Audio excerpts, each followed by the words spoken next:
It's my 4th birthday. I wanted a brand new collected edition, but all I got was another lousy episode of Dear Watchers, an Omniversal comic book podcast where we do a deep dive into the multiverse. We are traveling with you for 4 long years through the stories and worlds that make up an Omniverse of fictional realities we all love. Watchers on this journey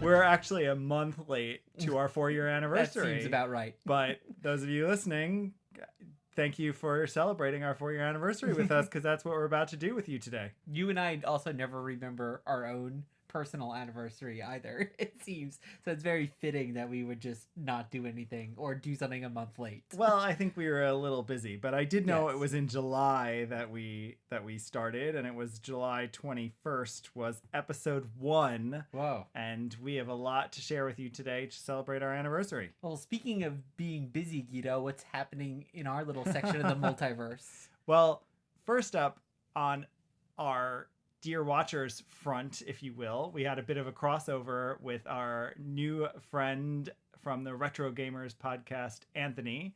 So it was unusual for you and me because it was a video podcast. Mhm. So it's like we're coming into the 2020s, I guess.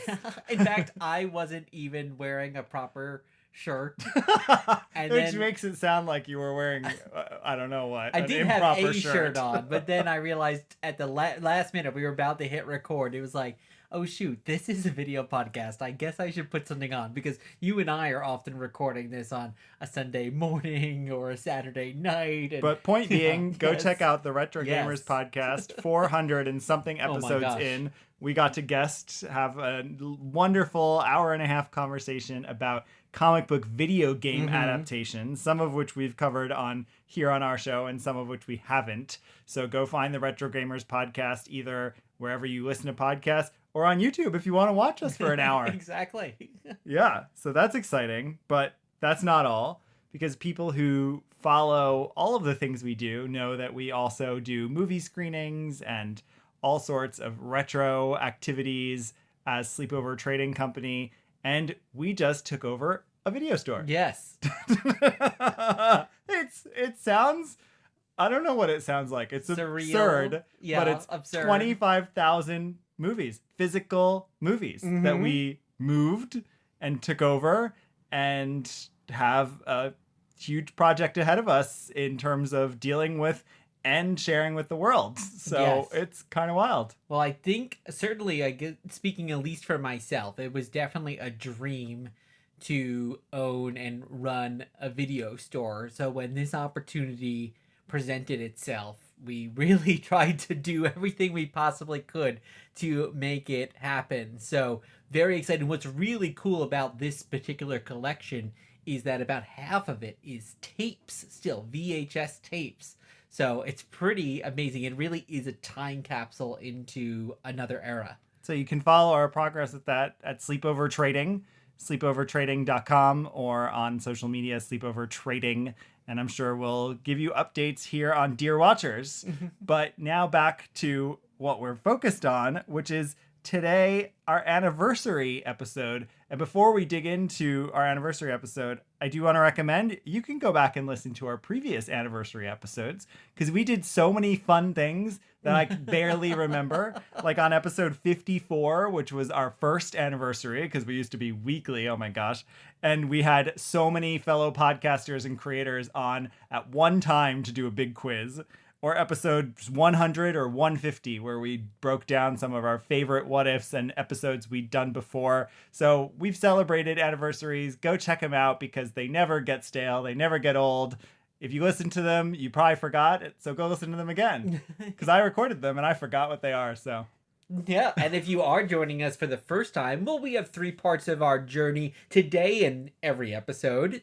Origins of the story, exploring multiversity, and pondering possibilities. But it'll be a little different on this one. Ooh. And remember, please leave us a 5-star review and follow us online at Dear Watchers. And with that, welcome to episode 167. And let's dive right into our first segment for a change, Origins of the Story.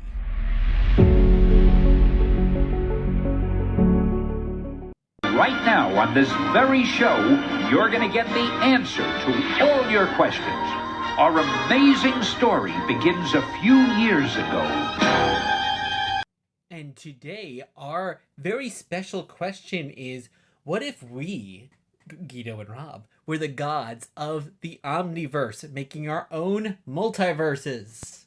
Yes. Yes, we're going to. But first, origins of the story. So let's talk about ourselves for a little bit. We love doing that, sure. Not really. But our show. Let's talk about our show.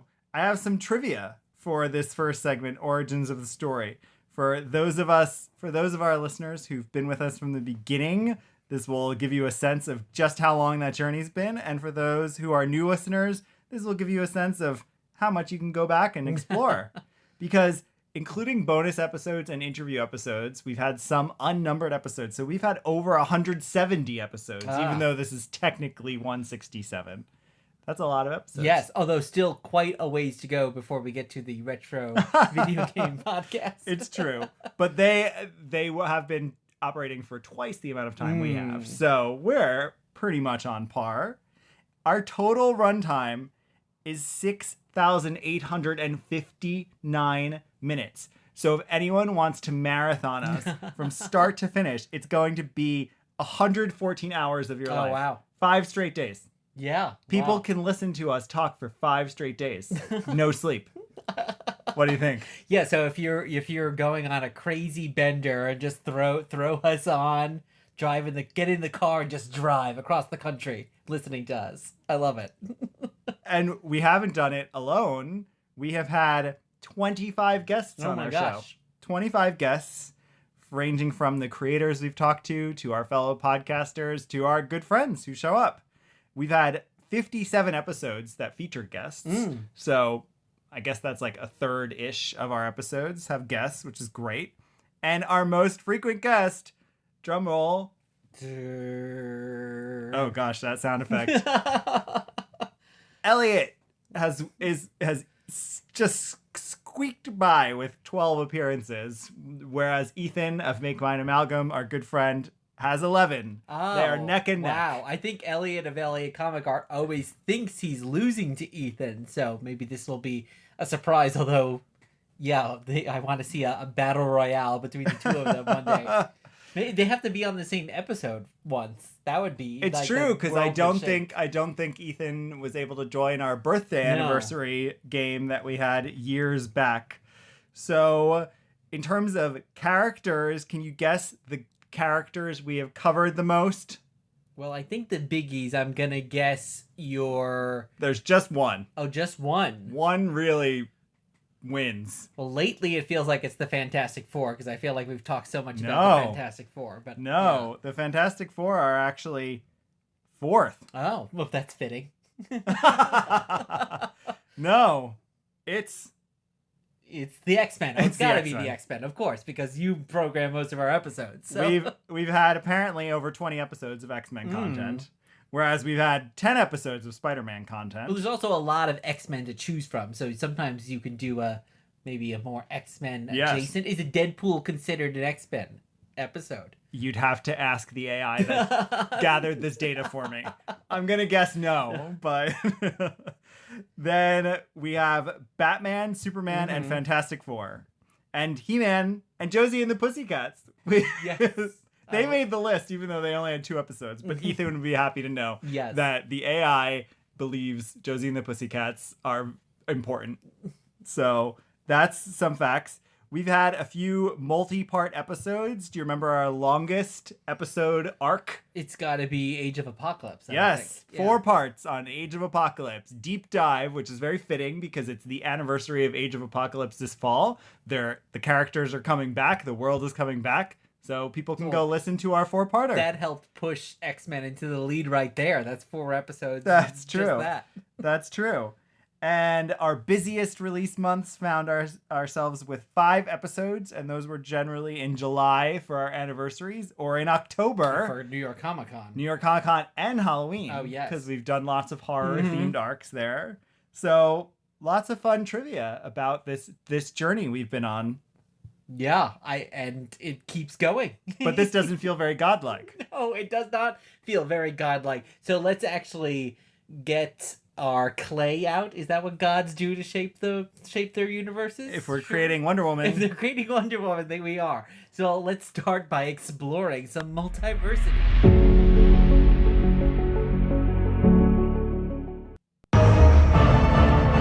I am your guide through these vast new realities. Follow me and ponder the question, what if? So Guido, what are we actually doing today for our exploring multiversity? Well, since we're gods of the Omniverse, what we're doing is just coming up with what ifs that we'd like to see and going a little bit further than like what if Superman landed in Gotham City, which we've covered. More a bit of amalgam, mashup kind of thing. What if we took something and put it someplace really different? So we are going to share our 3 ideas we each had, and then we'll select our favorite one. And we haven't compared notes. So No, let's see this is a surprise. if we have repeat characters or similar scenarios. Okay, why don't you start us off? Okay, so my first one is, what if Spider-Man was actually a tormented half-man, half-spider in a black and white 1950s horror movie? And maybe do you want this to be a movie or set in that style I think of set B-movie? in that style, so it could still be a comic book, but it would be black and white. And of course, maybe at some point, I don't know Spider-Man's whole history. I'm sure he's become an actual mutant spider. Oh yes, At many points. remember this was in the 90s. Oh yeah, no, I don't remember that. There's also a what if that I can't remember if we covered or not, but there is a what if where he becomes. I was always a spider. thinking, yes, he is Spider-Man, but really only a few of his powers are actual spider-like, right? He can't even do... The most famous thing spiders do is make webs, and Spider-Man can't even actually make his own webs. So what if we really went, like, full The Fly? And I'm thinking, like, the original 1950s Fly movie with Vincent Price, and he becomes that kind of creature, and you have Mary Jane as, like, the screaming girlfriend, and then Flash Thompson as his buddy who's trying to turn him back. And then I think either he starts getting smaller and smaller, like in the original Fly movie, or he becomes bigger and bigger, like Tarantula or Them, or those classic, like, or a kaiju, giant insect, or kaiju. And all those movies were always about nuclear war and, like, the effects of radiation. And of course, he is bitten by a radioactive spider, so it kind of makes sense to tie that all in together. This is the plot of a 1990s what if from late in volume 2. That's very body horror-esque that I guess we didn't cover. Now that I think didn't about even it. know this. But it's less B movie and more like gritty, dark body horror. So your idea is making me think more kaiju. I think that's the direction. But it I would should do end it in black and white. I think like a black and white comic, which you don't see too many of, but really done in that style. It's almost making me think. I think we covered this on the show. The Pinky and the Brain that's set in like the Plan 9 universe, something like that. Yeah. So, Guido, what's your first one? All right, my first one is what if the Muppets were mutants who Kermit assembled at a school for gifted youngsters. Oh my gosh. That is so great. I mean, the Muppets have been transposed so many times to so many stories. So it was sort of a cheap, easy way out to think about that, because the Muppets have been in Robin Hood, and the Muppets have been in Peter Pan, and the Muppets have been in Christmas Carol, and the Muppets have been in space, and the Muppets have been everywhere. But this was like just sort of waiting I think, Yeah. because you've got all the personalities and the quirks, but if you put a little bit of layer on powers on them, like what would Janice's powers be? I'm dying to know. So Well, so would they be correlated with the actual X-Men or have their own I don't think powers? they have to be like 1-to-1, but I want them to take really close inspiration. So it's not like I don't want to see Kermit rolling around in a wheelchair like being Professor X, but I want to see him fulfill the role of Professor X amongst all of these ragtag gang of mutants. So now that Disney's finally giving the Muppets tiny bit of love for their anniversary this year, maybe one day we'll see it, but I doubt it. Who would maybe their villains be? Would it be a human, like in so many of the Muppet movies? It's like Charles Grodin or Michael Caine. It's like a human playing. It the could be, villain. or you've got like Uncle Deadly. Uncle Deadly. And you've got like all these characters Or who are not villains, or Sam the Eagle. Statler and Waldorf. Sam the Eagle Yeah, oh, is, yes. Well, he is would a villain. He would be like Boulevard Trask or someone trying to turn things back to normal. So yeah, I think there's plenty of villains in amongst the characters that we know and love. So I hope it happens. So that's my first pick. All right, what's next? Okay, so there is a series of horror-themed murders happening in Gotham City. People are being killed inspired by famous horror movies. So what if Batman teamed up with Elvira, Mistress of the Dark, to solve these murders?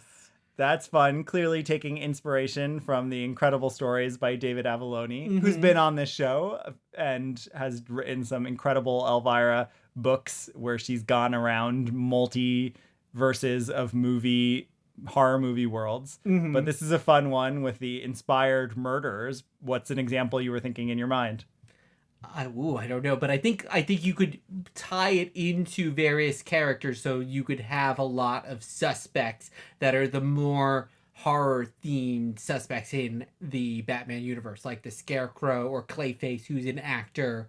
So that could all be tied in, and I think it works well because I was trying to think who could Elvira be paired with that works to her sensibility, and I think it works that it's not another funny character like her. I think it's good that you're actually putting with one of the most serious characters. We just covered recently Batman and Wonder Woman, and they're both talking about the fact that neither of them really has a sense of humor. So it'd kind of be fun to put this character she'd that's totally play off. always quipping with someone who's so serious. It's probably kind of what we'll see with the Batman Deadpool Marvel DC that's coming out in just a few weeks, ultimately, from now.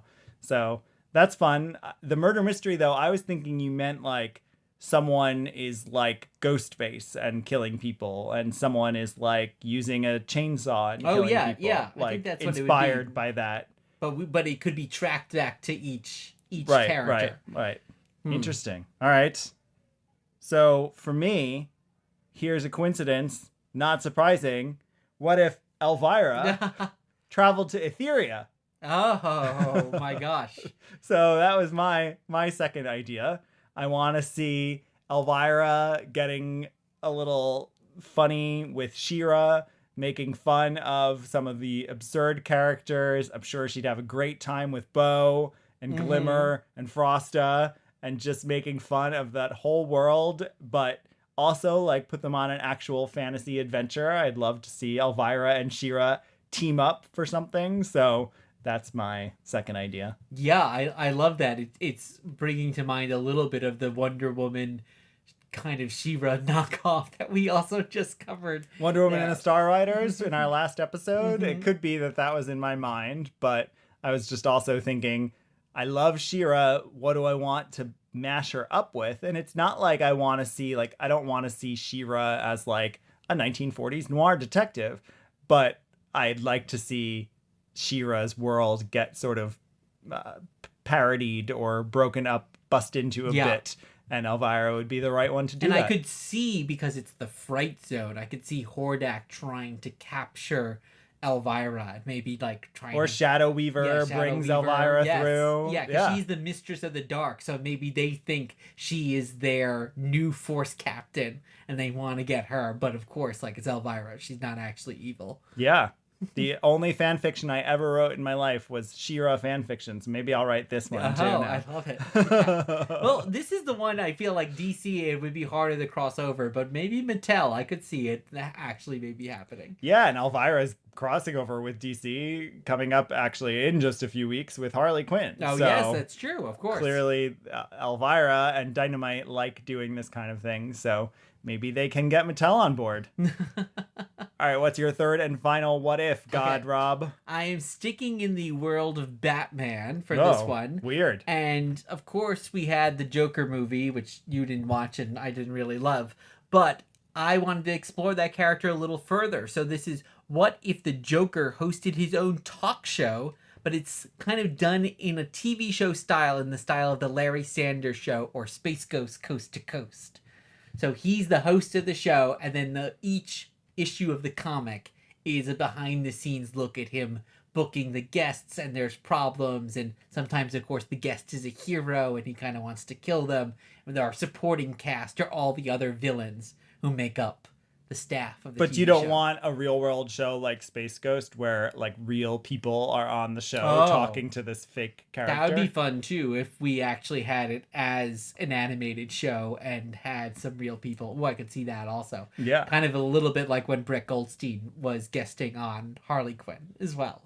Or Earth to Ned. Oh, yeah, yeah. The very short-lived Henson Disney Plus series where a puppet alien interviews real celebrities. Yes, that would be it. Yeah, and it's fun. What if your talk show host was also a homicidal maniac? Yeah. You wouldn't know what to expect. Mm-hmm. Yeah. That could be fun. And what's your last one? All right. My last one, of course, had to be the X-Men. Uh-huh. And I kind of have two. I couldn't decide, so I'm cheating. What if the X-Men were in Days of Our Lives? And now that one's not that far a stretch. People No. always talk about what a soap opera X-Men are, but I'm thinking like I want the X-Men to be in a 45-minute melodramatic TV, like with that level of production value, which is, you know, none. There's a famous arc on Days of Our Lives, right, where one of the main characters gets possessed by the devil, and that would have to be Jean here, right? Yeah, totally. But again, it has to keep to like soap opera, daytime soap opera production values.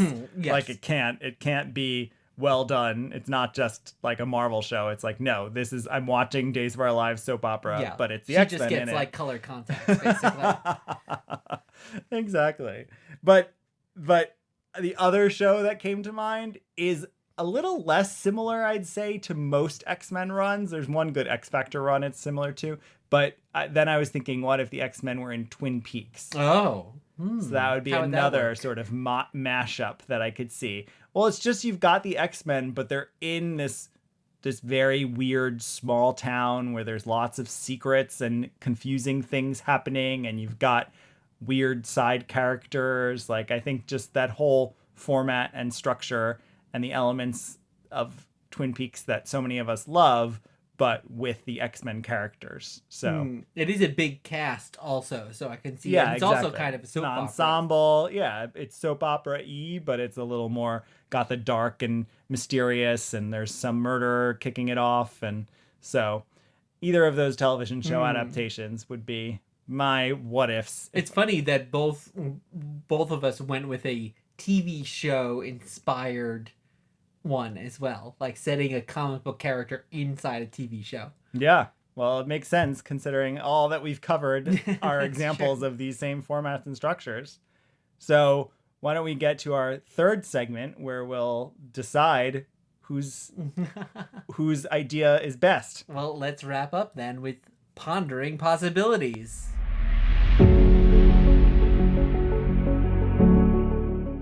Will the future you describe be averted, diverted? So, Guido, on this very special episode, what are we talking about for pondering possibilities? Well, let's pick the idea of the other person's that we like the most, and like how do we want to see it? What format or who do we want doing it if we have an idea for a creator? So do you want to start us off? Yeah, I'll start us off. So I loved all of these. In the Twin Peaks one, I'm almost thinking, wow, you could put like other, I'm almost curious, like Batman in Twin Peaks too, or some other characters popping up there. But I think the one I gravitated towards the most was your first one, combining the Muppets and the X-Men. Because I'm just thinking, yeah, the Muppets are like the X-Men, that each one of them is so individual, and then you almost have ones that are like Gonzo is kind of a mutant already. So I'm just really love the idea, and they all live in the theater, and here they all live in the new X mansion, the Muppet mansion. Yeah, the Muppet mansion. Yeah, that's true. So, yeah, I know. In fact, you've got the M for mutant and the M for Muppet. So I love that. So I don't know. I think I'm really gravitating to that, and I can.